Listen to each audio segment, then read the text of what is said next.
नमस्कार। आज आपसे इस कक्षा में बातचीत पश्चिमी नाट्य सिद्धांतों पर करने जा रही हूँ। पश्चिमी साहित्य चिंतन की बात करें तो ईसा पूर्व 5वीं सदी से वहाँ हेसियड, सोलन, पिंडार आदि की रचनाओं में काव्य हेतु और काव्य प्रयोजन जैसे समीक्षा शास्त्र के प्रश्नों को उठाया जाने लगा था। ये बात है आज से लगभग 2500 वर्ष पूर्व। 2500 वर्ष पूर्व वहाँ काव्य के पक्षों पर चर्चा आरंभ हो गई थी। और अगर भारत की बात करें तो ठीक इसी समय यानी कि 2500 वर्ष पूर्व ही यहाँ नाट्यशास्त्र जैसे विशद ग्रंथ की रचना हो चुकी थी। नाट्यशास्त्र से एक सुदीर्घ शास्त्रीय परंपरा का सूत्रपात होता है। नाट्यशास्त्र न केवल नाटक का बल्कि संपूर्ण साहित्यिक चिंतन और अन्य कलाओं का भी आधार ग्रंथ है। मैं बात कर रही हूँ भारतीय नाट्यशास्त्र की। नाट्यशास्त्र वह ग्रंथ है जहाँ नाटक की सूक्ष्म से सूक्ष्म अभिव्यक्ति का अत्यंत विस्तार के साथ अंकन मिलता है। इस ग्रंथ की उपयोगिता आज तक निर्विवाद रूप से ज्यों की त्यों है। बात कर रहे थे पश्चिमी नाट्य चिंतन की, जहाँ हेसियड, सोलन, पिंडार जैसे विद्वान जो हैं 2500 वर्ष पूर्व काव्य के विविध पक्षों पर चर्चा कर रहे थे।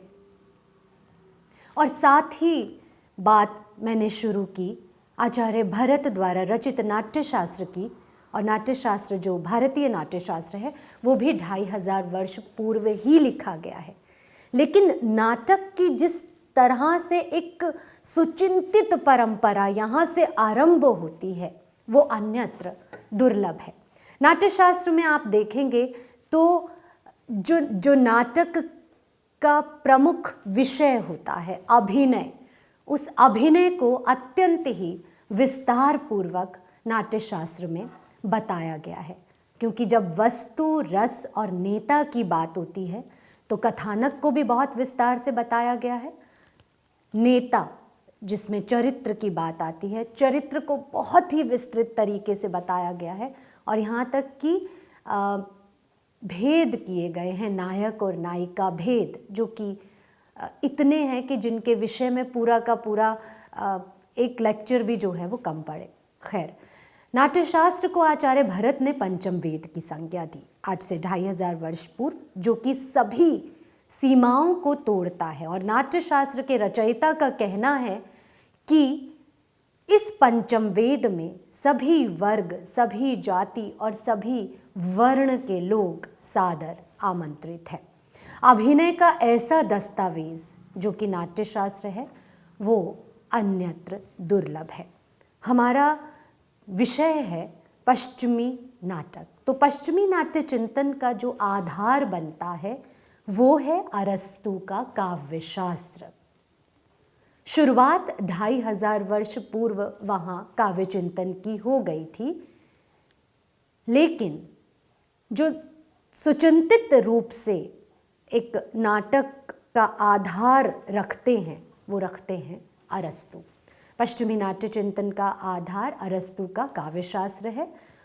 एक सुबद्ध शास्त्र के रूप में इसके दर्शन अगर करें तो सबसे पहले प्लेटो के इयोन में होते हैं। और प्लेटो के जो इयोन की एक ख़ास बात यह है कि इसकी रचना नाटकीय संलाप के रूप में हुई है, जिसमें 2 पात्र हैं। अगर नाटक की बात करें तो नाटक में संलाप जो है वो बहुत महत्वपूर्ण भूमिका निभाता है। संलाप ही उसकी रीढ़ है। तो इयोन में नाटकीय संलाप के रूप में इयोन की रचना हुई है, जिसमें 2 पात्र हैं, एक हैं सुकरात और दूसरे हैं इयोन। इयोन की रचना ईसा पूर्व 427 से 347 ईस्वी पूर्व हुई। इसके पश्चात अरस्तु के काव्यशास्त्र की बात करते हैं, क्योंकि वही पश्चिमी नाट्य चिंतन का आधार बनता है। अरस्तु प्लेटो के शिष्य थे, परंतु वो नाट्य चिंतन को एकदम नया आयाम देते हैं।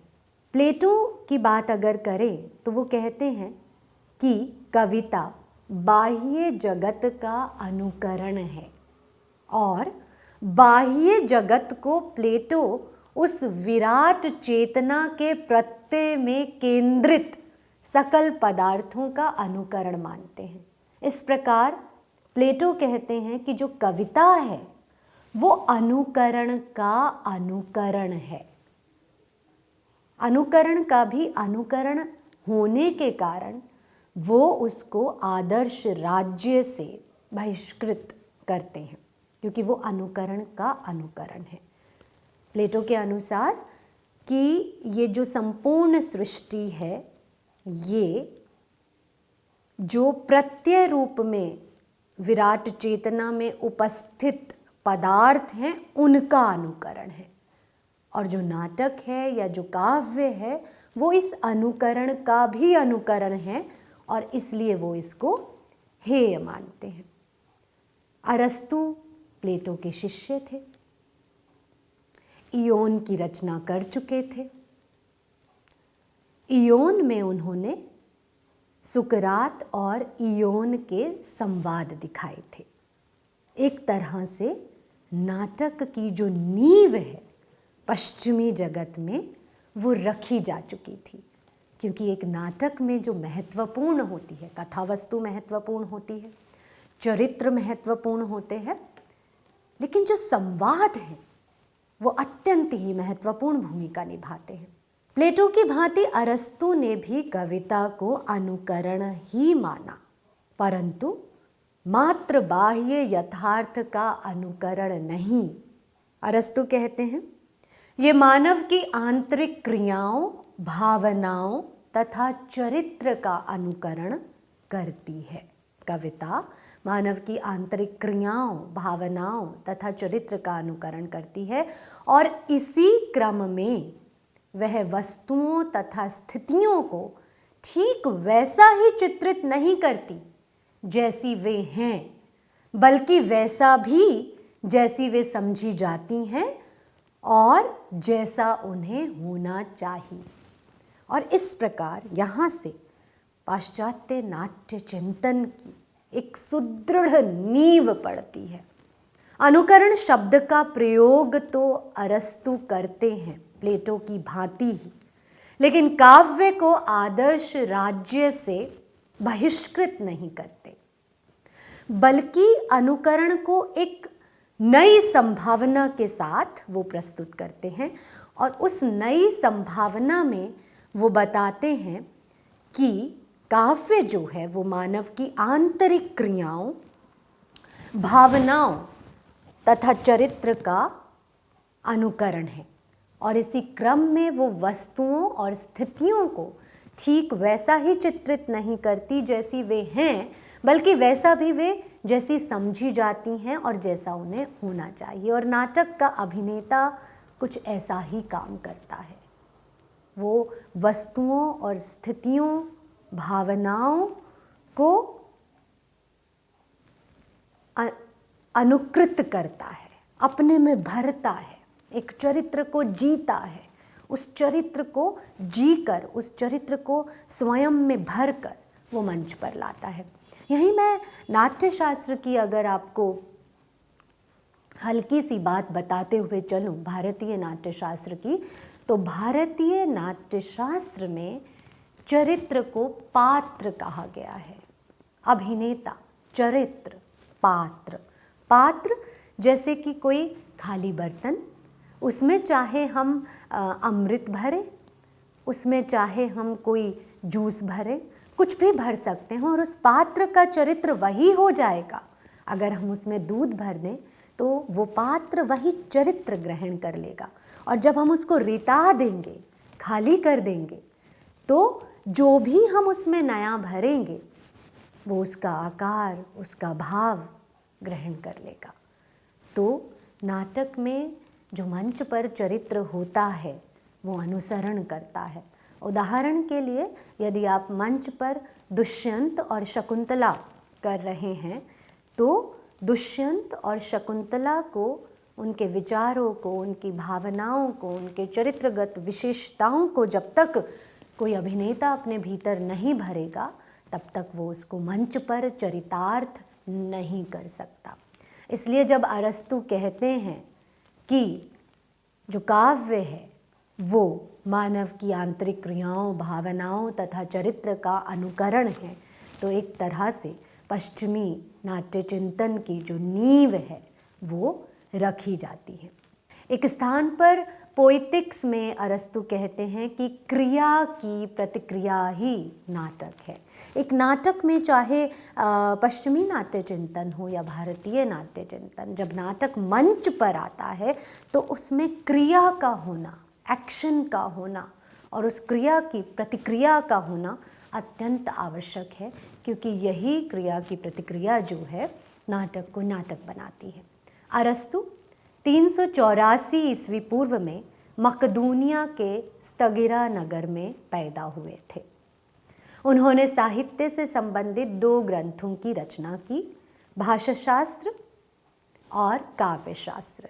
भाषाशास्त्र जिसको तेखनेस रितोरिकेस भी कहा जाता है, और काव्यशास्त्र जिसको पेरिपोइटिकेस कहते हैं, और उसे पोइटिक्स भी कहा जाता है या पोइटिक्स भी कहा जाता है। और ये बहुत ही छोटी सी रचना है, और अगर कहीं से मिल जाए तो इसको पढ़ना ज़रूर चाहिए, क्योंकि यही वो ग्रंथ है जहाँ से पाश्चात्य नाट्य चिंतन की नींव पड़ती है।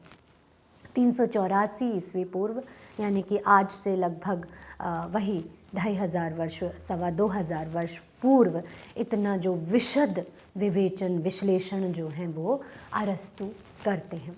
काव्यशास्त्र के अपने ग्रंथ जो पोइटिक्स है, काव्यशास्त्र है, उसके आरंभ में ही अरस्तु स्पष्ट कर देते हैं कि अन्य कलाओं की भांति काव्य भी अनुकरण धर्मी कला है।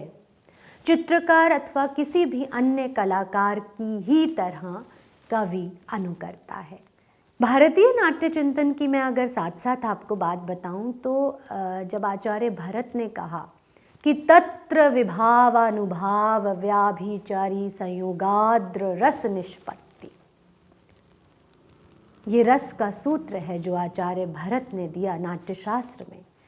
तत्र विभाव अनुभाव व्याभिचारी संयोगाद्र रस निष्पत्ति, यानी कि तत्र वहाँ विभाव अनुभाव व्यभिचारी भाव के संयोग से रस की निष्पत्ति होती है। तो इस पर लगभग अगले 1000 सालों तक खूब व्याख्याएं, खूब टीकाएं हुई कि तत्र कहाँ, तत्र विभाव अनुभाव व्याभिचारी संयोगाद्र रस निष्पत्ति। तत्र माने तत्र कहाँ, तत्र मंच पर,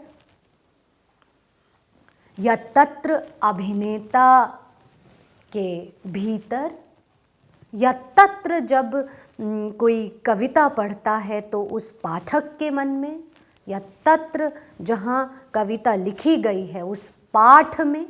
इसकी अनेक तरह से व्याख्याएं हुई हैं, जो कि जब रस चिंतन पढ़ते हैं तो तब हम उस पर बात करते हैं। तत्र विभावानुभाव व्याभिचारी संयोगाद्र रस निष्पत्ति, जब विभाव अनुभाव और व्यभिचारी भाव का स्थायी भाव के साथ संयोग होता है तब रस की निष्पत्ति होती है मंच पर, या पाठक के मन के भीतर, या वो अभिनेता जो मंच पर अभिनय कर रहे हैं राम और सीता का या दुष्यंत और शकुंतला का, उनके भीतर।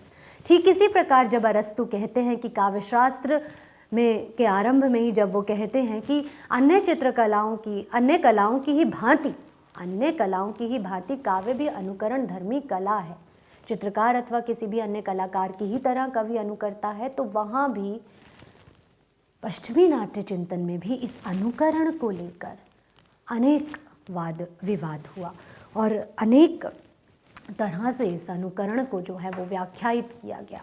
प्रोफेसर गिलबर्ट मरे के अनुसार यूनानी भाषा में कवि का पर्यायवाची शब्द है पोइटेस, जिसका अर्थ है कर्ता।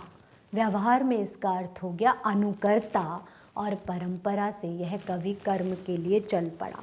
और ये तो एक बात है, लेकिन अनुकरण को लेकर कई तरह से लगातार क्योंकि अरस्तु ने तो ये बात 2000 साल पहले कही, लेकिन अब तक अब तक अनुकरण को लेकर किसी न किसी तरह से व्याख्याएं जो हैं होती ही रही हैं। अच्छा, आपके लिए ये भी जानना अनिवार्य है कि प्राचीन भारतीय और ग्रीक साहित्य में संपूर्ण साहित्य के लिए काव्य शब्द का प्रयोग किया जाता था। तो काव्य से आप ये ना समझें कि काव्य का अर्थ केवल कविता से है, बल्कि काव्य एक व्यापक शब्द था जो केवल और केवल कविता मात्र के लिए नहीं, वर्ण संपूर्ण वाङ्मय के लिए प्रयुक्त होता था। इसलिए आप देखेंगे कि नाटक के लिए भी काव्य शब्द परंपरा से प्रयोग होता रहा है। अनुकरण शब्द की तरह तरह से व्याख्याएं हुई। कुछ विचारकों ने प्रकृति का अर्थ नियमों में बंधे हुए जीवन से लिया, क्योंकि प्रकृति का अर्थ इसलिए कह रही हूँ क्योंकि अभी अभी थोड़ी देर पहले बताया कि प्लेटो कहते हैं कि काव्य अनुकरण का अनुकरण होने के कारण वो प्रकृति की अनुकृति है।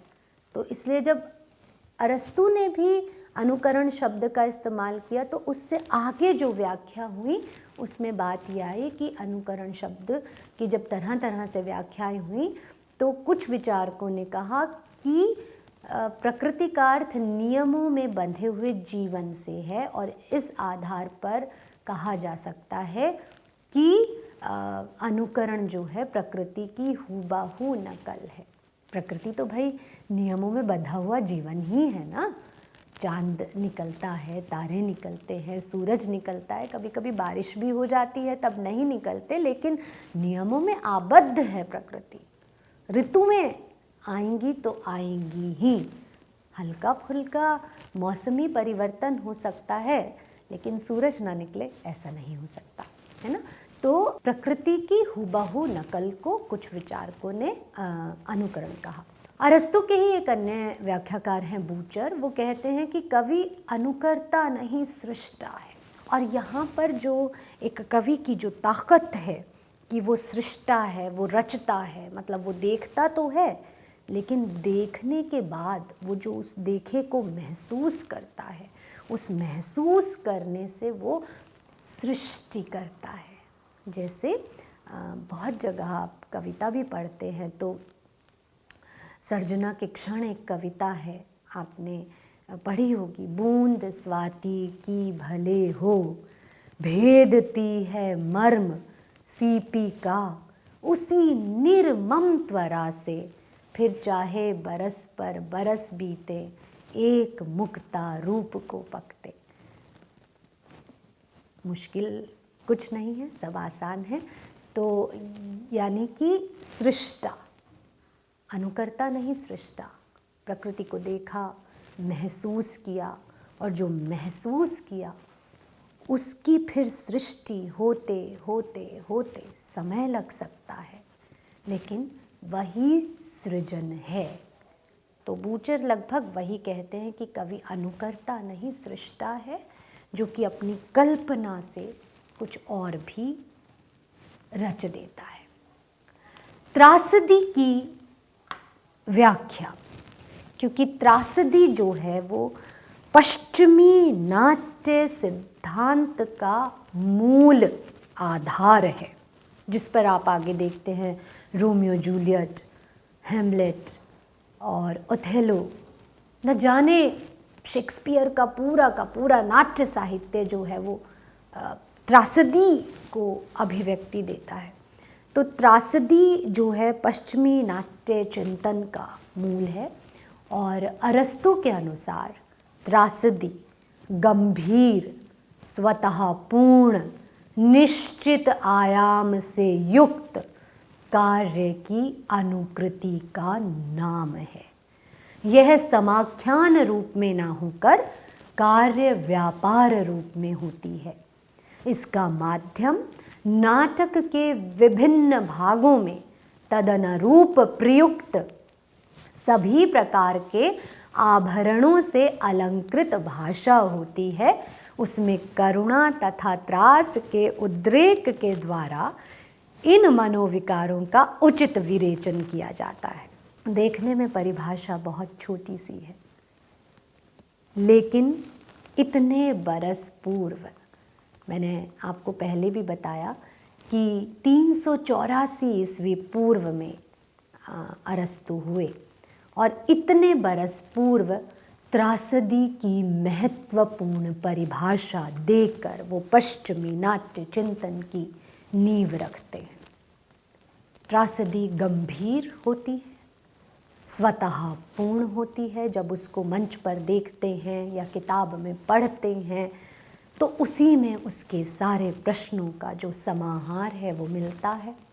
निश्चित आयाम से युक्त कार्य की अनुकृति, फिर से कार्य की अनुकृति, कोई कार्य जो एक्शन है उसकी अनुकृति, और निश्चित आयाम होना चाहिए, न बहुत अधिक लंबी हो न बहुत अधिक छोटी हो। यह समाख्यान रूप में ना होकर कार्य व्यापार रूप में होती है। मतलब इसमें केवल समाख्यान नहीं होता, एक विवेचन विश्लेषण नहीं होता, बल्कि एक कार्य व्यापार होता है, एक्शन एंड उसका रिएक्शन। इसका माध्यम नाटक के विभिन्न भागों में तदनुरूप प्रयुक्त सभी प्रकार के आभरणों से अलंकृत भाषा होती है। और जब त्रासदी लिखी जाती है पृष्ठों पर या मंच पर उसको अभिनेताओं द्वारा एक मंचीय रूप दिया जाता है, तो विभिन्न प्रकार के आभरणों से अलंकृत भाषा, साथ साथ अगर भारतीय काव्यशास्त्र की बात करें तो वहाँ भी अलंकृत भाषा पर जोर दिया गया है। उसमें करुणा तथा त्रास के उद्रेक के द्वारा इन मनोविकारों का उचित विरेचन किया जाता है। करुणा और त्रास के जो मनोविकार हैं वो त्रासदी के लिए अत्यंत महत्वपूर्ण हैं, और करुणा तथा त्रास के उद्रेक के द्वारा इन मनोविकारों का, ये जो मनोविकार जो दर्शक के मन में, पाठक के मन में या आम व्यक्ति के मन में, सभी में होते हैं, उनका विरेचन किया जाता है, उन्हें शुद्ध किया जाता है। ये त्रासदी की एक महत्वपूर्ण परिभाषा जो है अरस्तु ने दी। अगर थोड़ा सा भारतीय रस चिंतन की ओर जाएं, जहाँ 9 रसों की बात होती है कि मंच पर विभाव, अनुभाव, व्याभिचारी भावों का जब स्थायी भाव के साथ संयोग होता है तो रस की निष्पत्ति होती है। ये जो रस की निष्पत्ति है ये सहृदय पाठक में भी होती है।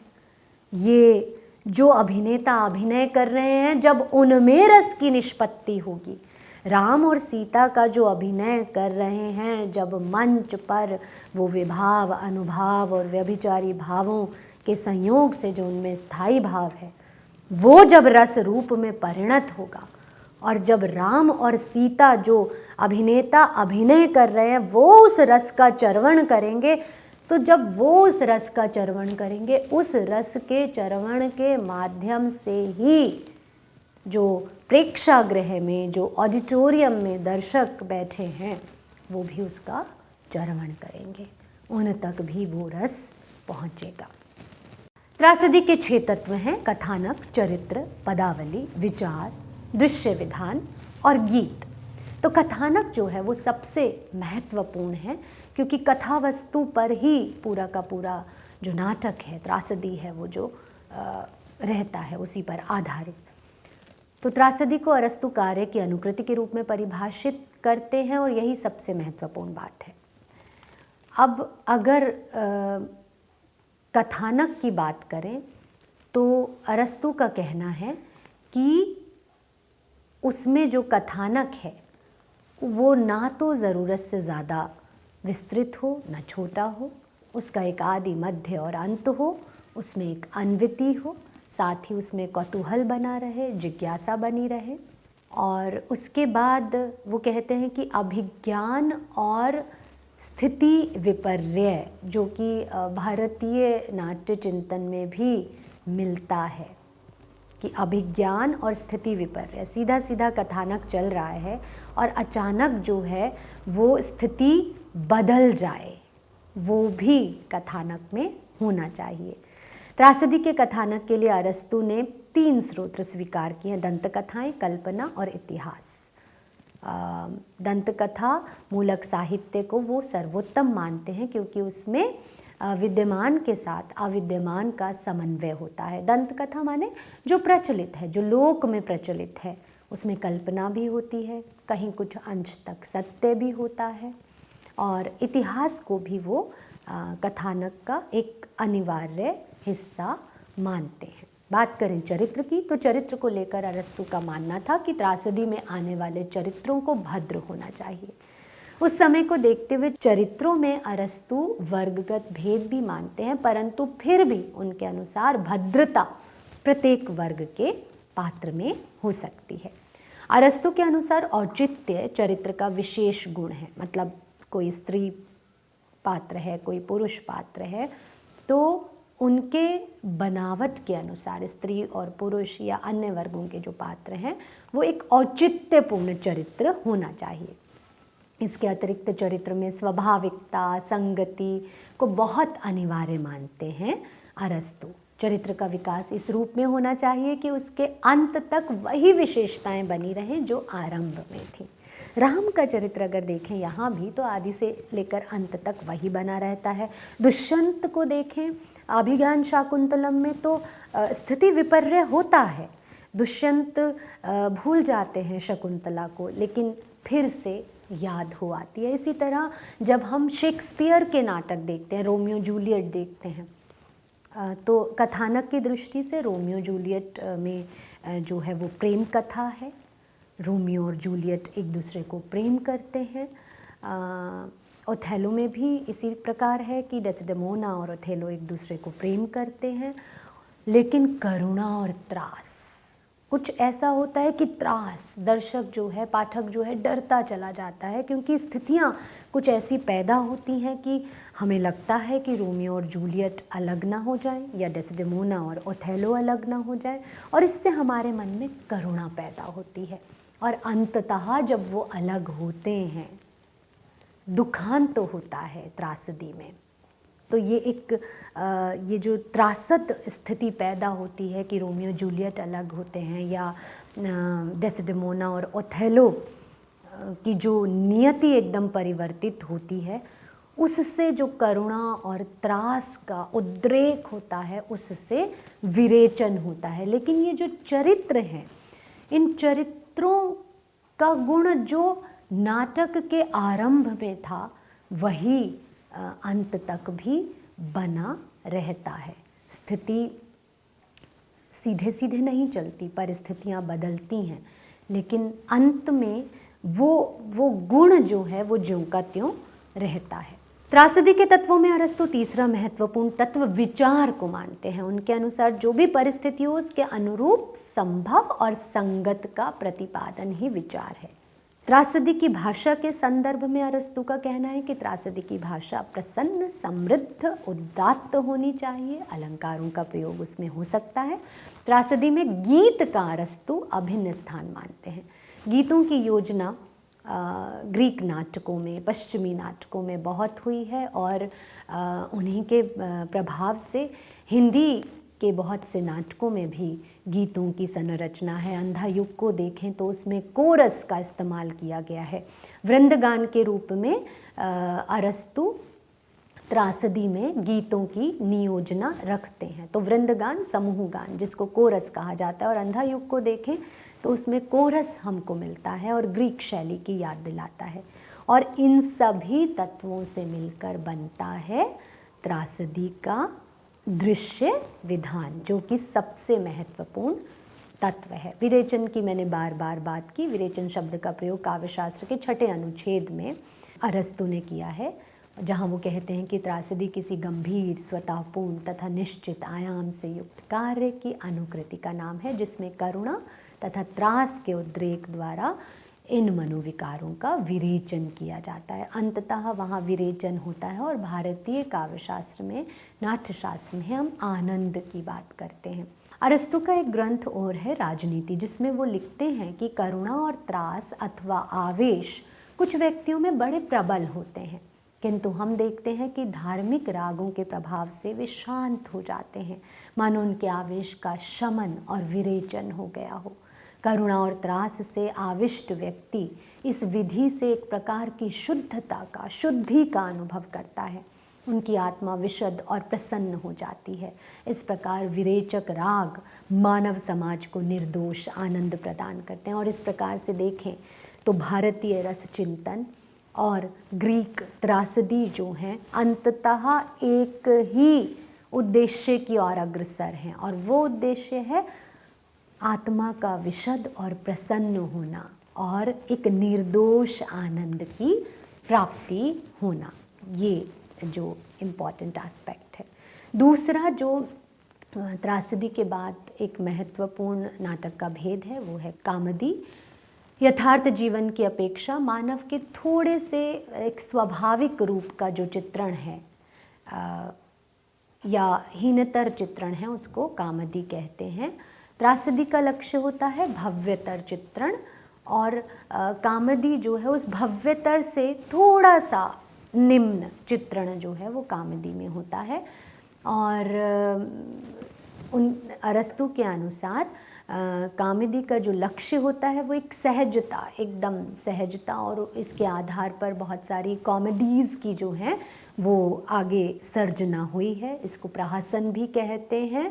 और अरस्तु के अनुसार कामदी या प्रहसन में निम्न कोटि के पात्रों का अनुकरण रहता है, पर वो स्पष्ट कर देते हैं कि निम्न से तात्पर्य दुष्ट से नहीं है। एक सामान्य विचार के जो मनुष्य हैं उनका चित्रण उसमें रहता है, क्योंकि त्रासदी जो है वो बहुत घनीभूत होती है, वो बहुत गहन होती है। उसमें और करुणा और त्रास का उद्रेक होता है और फिर विरेचन होता है, करुण भाव उसमें प्रबल होता है। लेकिन कॉमेडी जो होती है वो करुण भाव से संपन्न ना होकर सहज भाव होता है, और इसीलिए उसको प्रहसन भी कहते हैं, क्योंकि उससे हास्य भी पैदा होता है। और त्रासदी और कामदी जो हैं उसके मिश्रण से एक और भी रूप बनता है जिसको मिश्रितांकी कहा जाता है। जैसे यहाँ प्रसादांत हुआ है तो वहाँ भी त्रासदी की नींव रखी गई, उसके बाद त्रासदी से भिन्न एक नाट्य रूप कॉमेडी। और फिर तो अगर देखें हम आधुनिक नाट्य चिंतन में देखते हैं, स्टेनिस्लॉवस्की के यहाँ देखते हैं, ब्रेख्त के यहाँ देखते हैं, तो अलग तरह का नाट्य चिंतन और एक अलग तरह का नाट्य प्रारूप जो है वो बनता चला जाता है, और अलग अलग तरह से नाटक में जो हैं वो नए प्रयोग होते चले जाते हैं। एकांकी की बात मैं आपके साथ ज़रूर करना चाहूँगी। एकांकी से तात्पर्य है कार्य, स्थान और समय की अन्विति का जिसमें ध्यान रखा जाता है उसको एकांकी कहा जाता है। कार्य, स्थान और समय की अन्विति यानी कि संकलन त्रय। मंच पर जब एक ही कार्य को एक ही स्थान पर एक ही समय की अन्विति के साथ दिखाया जाता है तो वहाँ एकांकी होता है। हम देखते हैं कि हेनरिक इब्सन जो आधुनिक नाटककार हैं, जहाँ से डॉल्स हाउस से एक नए तरह के चिंतन की शुरुआत होती है, तो इब्सन के नाटकों में देश, काल और कार्य व्यापार की एकता मिलती है। एक अंक के नाटक को एकांकी कहा जाता है। इब्सन के नाटकों का कार्य आदि अधिकतर ऐसे स्थल से आरंभ होता है जो अंत के बहुत समीप रहता है, और धीरे धीरे पूर्ववर्ती भावों और घटनाओं की सूचना संवाद द्वारा दे दी जाती है। कहने का तात्पर्य यह है कि जो कथा वस्तु है उसके फलक को बहुत ज़्यादा विस्तार नहीं दिया जाता कि वर्षों का अंतराल आ जाए, बल्कि मंच को ध्यान में रखते हुए उसी मंच सज्जा के साथ उसी स्थान पर लगभग एक ही समय की जो बात कही जाती है उसको एकांकी कहा जाता है। और इस तरह से इस पर इब्सन के नाटक बहुत खरे उतरते हैं। तो निष्कर्षता मैं ये आपको कहना चाहूँगी कि 2500 साल पहले लगभग अरस्तु जो आरंभ करते हैं, जो त्रासदी की एक संकल्पना देते हैं, वो त्रासदी जो है वो पाश्चात्य साहित्य चिंतन, पाश्चात्य नाट्य चिंतन का मूल आधार बिंदु बनती है। और अनेक ऐसी त्रासदियों की रचना होती हैं जिन्होंने देश और काल की सीमाओं को तोड़ा और जो एक क्लासिक के रूप में आज तक अपना महत्वपूर्ण स्थान बनाए हुए हैं। उसके बाद कॉमेडी, और फिर धीरे धीरे जो पश्चिमी नाट्य चिंतन है वो आधुनिक काल में आकर स्टेनिस्लॉवस्की और ब्रेख्त के माध्यम से और अधिक विस्तार पाता है, जिसको हम चेखव के नाटकों में, इब्सन के नाटकों में और आगे बढ़ते हुए देख पाते हैं। और लगातार जो पश्चिमी नाट्य चिंतन है वो अपना प्रभाव विस्तार कर रहा है। नमस्कार।